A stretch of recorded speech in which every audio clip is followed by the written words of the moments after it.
At the time of recording this episode, one of the retired mascot characters we discussed is referred to as Cosmo, including by Greg Grell, whose interview we included. We later learned that the character's name is actually Cosmos, not Cosmo. We apologize for this error. Now, enjoy the episode.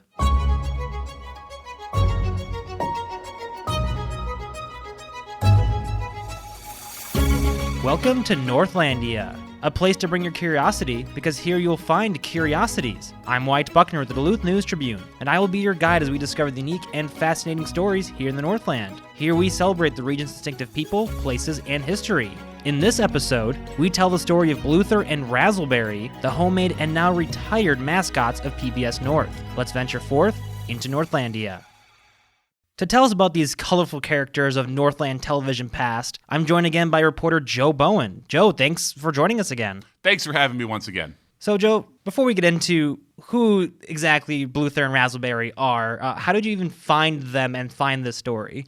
Yeah, so basically another reporter here, Jimmy Lovren, I can't remember what story he was working on, but he was going through the city library's Duluth News Tribune archives I genuinely can't remember what the story was, but basically he found a bunch of, I guess it was like ads or something for a mascot called King Winter that looked kind of like a Yeti, I guess. It was just kind of one of those kind of old mascots that looks kind of weird, almost creepy by modern standards. And at first I thought I would do a story about just kind of King Winter or whatever. And I ended up hitting up Haley Eidenschink at the depot and asked her, like, what do you know about King Winter? Can you point me in the right direction? And she said, maybe, but in a bit of kismet, she had actually just been speaking to Greg Grell at PBS North about their old mascots and how they were kind of weird looking and retired and kind of like this fun little bit of local trivia. And so I called PBS, and indeed, they did have some weird old mascots. So, who exactly are Bluether and Razzleberry? They are the handmade, homemade mascots of PBS North here. Basically, Bluether is kind of this big,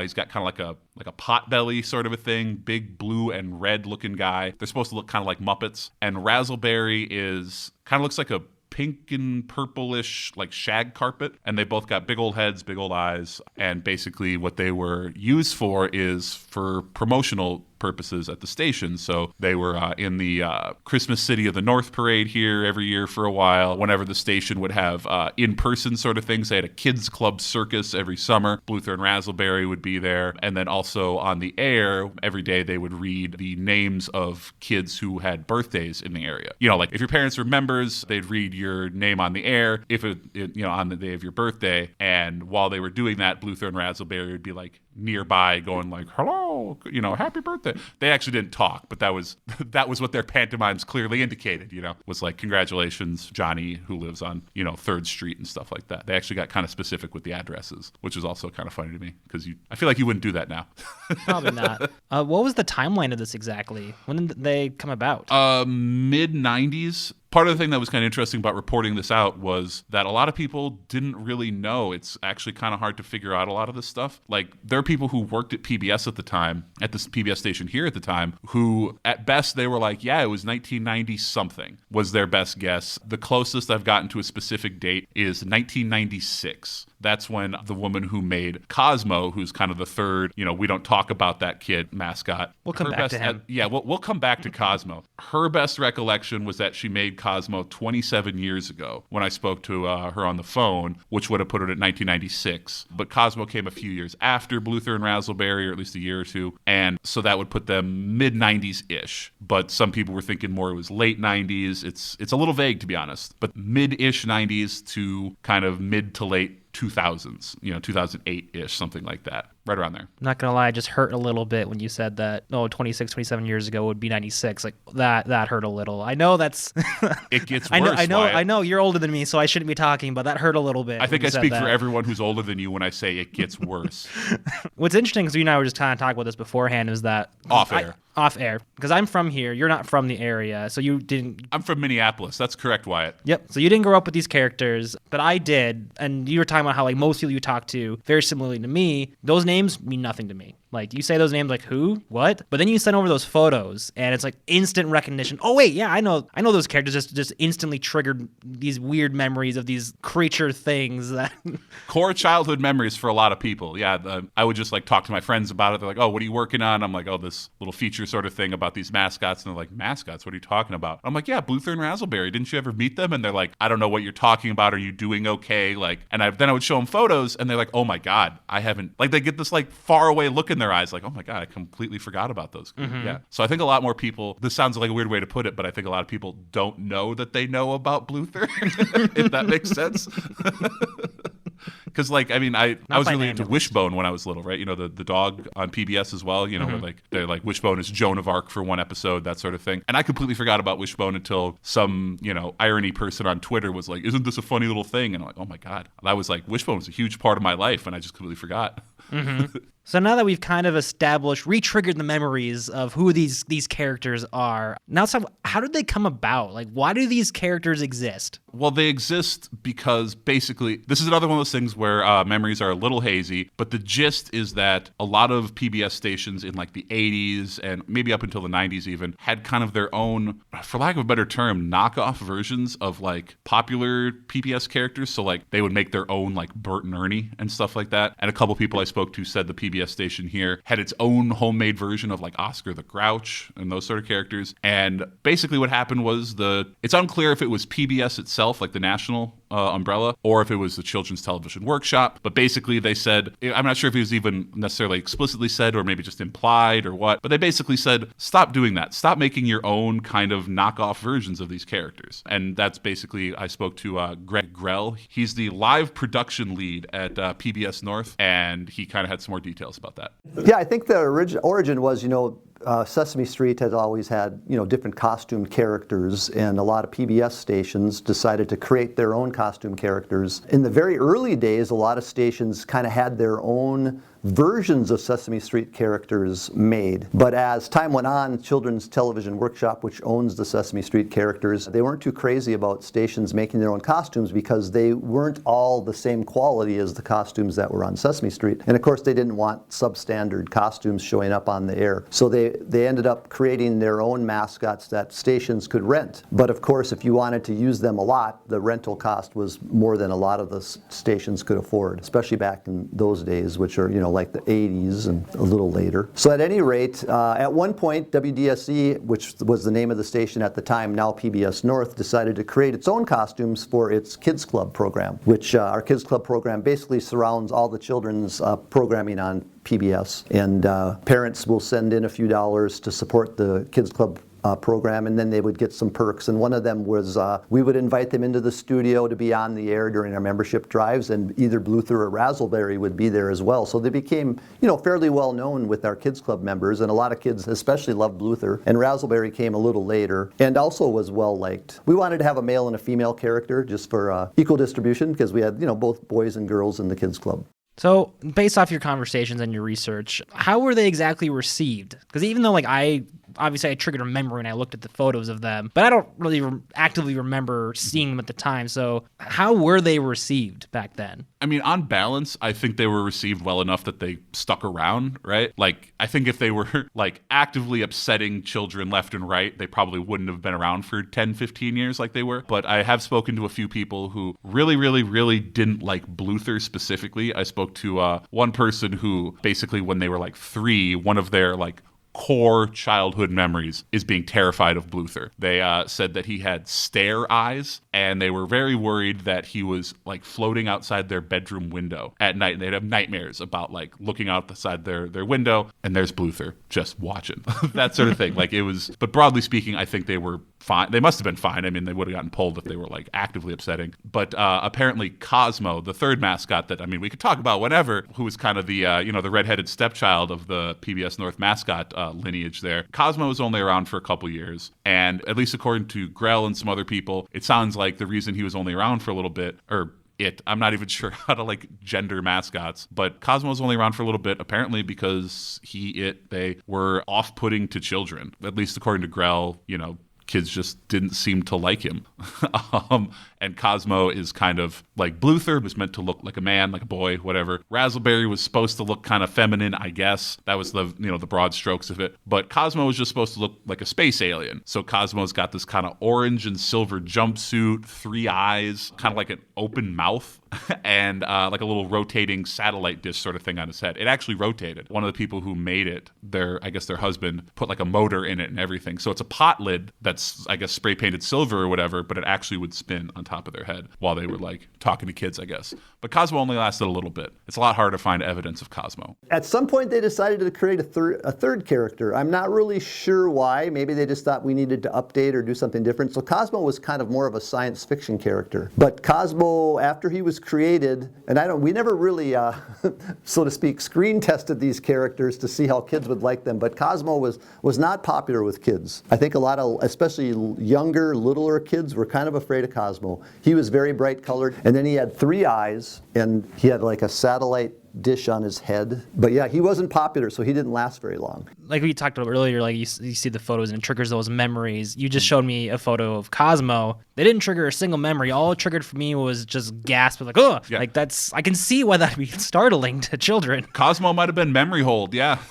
And is there even much, can you talk a little bit about almost like lack or limited evidence of Cosmo's existence? You can't just Google Cosmo and find him. Yeah, you can't Google, honestly, you can't really Google any of them. There's this article that this podcast is going to be attached to might be the first thing and only thing that shows up about any of the 3 mascots. But yeah, there's really not a whole lot of evidence of any of the 3 of them, at least on the internet. Actually, in fact, that the same person I spoke to who had nightmares of Bluether said one of the things that kind of made it weirder is, now that they're an adult, they're, early 20s, they would Google, Bluether PBS North or Bluether Channel 8 Duluth, whatever, and nothing would come up. And I did the same, and it's true. There's no, there's very little online evidence of them. There's some in-person evidence. Bluether and Razzleberry's heads, not their bodies, just their heads, are still on display at the PBS North offices over at UMD. Cosmo, nobody knows. Like, I asked around. I even asked, like I said, I asked the woman who actually made Cosmo, and they weren't really sure where any parts of him were. Their best guess was to ask kind of like the maintenance man at the station, because they're like, he might have been the one who actually threw out Cosmo, like brought him to the dump, like the costume. And that's about it. There's some photographs, some old film photographs and stuff like that of all of them, but the only physical evidence of any of them is those heads, and that's pretty much it. They didn't want to keep Cosmo for the history books? I guess not. Yeah, I guess people weren't thinking long enough there or something. I don't know. Mm-hmm. I imagine. Yeah, and listen, I listened back to your interview with him, and among the existing evidence out there, because Cosmo wasn't out for very long, but he was out just long enough to be part of those birthday postcards that he had mentioned. So somewhere out there is kids that have received postcards of Cosmo. Somewhere out there. Those poor scared children. Yeah. So tell me about the costumes themselves. Sure. Obviously, I recommend if you're just listening to this, go check out the article, look at these photos. They need to be looked at. Mm-hmm. But talk to me about the costumes and how did they make these costumes and who wore them? Sure. So the costumes themselves, the design anyway, at least of Bluether, was basically some station staffers were like, all right, what can we make that kind of looks like a Muppet? And so they drew a couple designs, and the one they kind of settled on was Bluether. It's blue and red just because those are primary colors. Kids like primary colors, whatever. And then they just kind of made them. So Diane Podgornick is the former wife of Grell. She just kind of made Bluether kind of in her spare time. She used to teach in Proctor, which is nearby Duluth, and just kind of made him, when she had a free moment here or there. It took like a month or so. Bluether is, if I remember right, it's foam wrapped in blue polar fleece, and that's how Bluether came about. Razzleberry looks kind of like a shag carpet, and indeed is made in a way very similar to a literal shag carpet, where you get this kind of like mat, and then you basically like hook little bits of yarn through it. It's called latch hooking. It's a technique people use to make like entryway rugs and stuff like that, but they made an entire costume out of it. And yeah, they're both kind of big, both have kind of like big bellies, kind of triangle shaped overall, a little bit anyway, at least, like their bodies are. We had a bunch of people come together one day in an afternoon to put these together because it's all individual pieces of yarn that have to be hooked through this little mesh. And the body was, like the size of a regular person's body. So there was a lot of yarn on that thing. And it was a really warm costume because of that. It was a little bit heavier because it had so much yarn on it. Oh. And so yeah, both of these costumes, if you wore them for a long time because this one was full of foam. They would get a little warm. Fortunately, I never had to wear them. I've just heard this from other people. Okay. So. And continuing from there, who exactly wore these costumes on the regular? I imagine it was a rotation of different people. I mean, I don't know if there was like a rotation exactly, but basically it was if you were like interning there, so you went to UMD and you wanted to get a degree in mass comm or broadcast journalism or whatever, and you like were working at the station, they'd be like, hey, you want to get in the costume? And you're 20 or whatever, and you're like, absolutely, I'd love to be a mascot, I guess. I did speak to one woman, Britta Edgerton, who said that she spent a lot of time in Bluther. She worked at the station. Bluther and Razzleberry were already had been around for 10 years or so, and what Britta would do, she actually worked there at the time, she wasn't like an intern or anything, would record herself in Bluther or whatever, waving to the camera, record that, put that on a green screen, and then stand in front of the green screen image and then read off the names of kids whose birthdays it was or whatever. And so it was her standing in front of herself thanks to television magic. Just broke the magic with that explanation. Yeah. How could you do this? Oh, yeah, you're right. Sorry, a magician never reveals. I'm sorry, everyone. We'll never be invited back to PBS I apologize North. to you, Britta, for ruining the illusion. So, obviously, we know what happened to Cosmo. They tried him out, obviously didn't work out, and they ditched him to the curb, and years, no remains are still in existence that we know of. Yeah. But what happened to Bluther and Razzleberry? Well, long story short is they eventually got kind of sidelined as well. The gist there is that a lot of kids didn't kind of know Bluther or Razzleberry even when they were kids. They knew them from the station, but if you're a kid and you've been watching PBS your whole life, or you're just on the internet or whatever, the way people kind of put it is that Bluther and Razzleberry didn't have the same sort of cachet that for lack of a better term, an actual PBS character would have, right? You go to an event and you're 7. Are you really going to be excited to see a homemade costume, or are you going to be excited to see literally Clifford the Big Red Dog, right? Clifford the Big Red Dog. You've seen him you've seen him on TV and all that sort of stuff, or Arthur or whatever. So part of it was just the greater cachet of these characters that are actually animated and stuff like that. But also part of the reason that they moved away from kind of the knockoff Bert and Ernie's and stuff is that they got asked to basically rent these standardized versions of PBS characters, and it was pricey, right? And they went back to that, not because the cost got lower, but because they figured it was kind of worth it, so to speak, to use characters that kids actually cared about. But then the other big reason is that they moved more towards animation, and they did fewer live hits because that's just cheaper to do. If you just kind of have rather than have someone a bunch of work and sweat it out in some, essentially a giant rug and go hello, kids, and all that sort of stuff, it's easier to just do a little animated hit.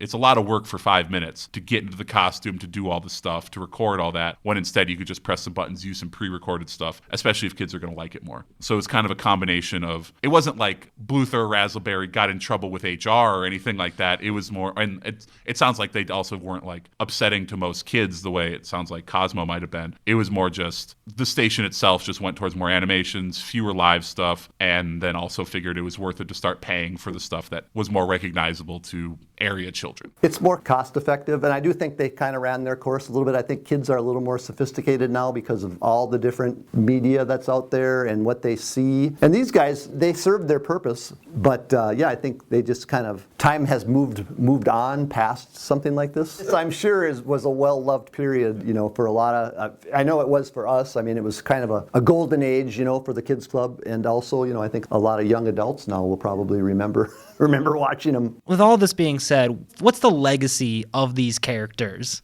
When I was speaking to Edgerton, and I'll maybe run it by Grell as well, my impression, at least from speaking to Britta, who actually wore the costumes and worked there and stuff like that and did a lot of kids club stuff, is that she kind of thought of it as a relic of a earlier time when you could kind of get away with stuff like that, when you could do that and it wasn't a problem. There was kind of this high point, I think she called it a sweet spot when we spoke, where you could make your own kind of local content like that, and it was no big deal. You could just, do it. And now it's a lot more well, why would you bother? Why would you go to all the trouble of doing this when you can just use pre-roll stuff, essentially? Yeah, I know. I think Grell himself said they're kind of, the time and place for these sorts of things, just, it's not here anymore. So, I mean, their legacy, I suppose, is beyond people recognizing them by sight without even realizing they recognize them by sight. They're kind of just a relic of a different time in broadcasting. They were just locally created characters, that kind of out of necessity almost, that just kind of showed that kids like characters, and it doesn't matter if they're not from a big national program.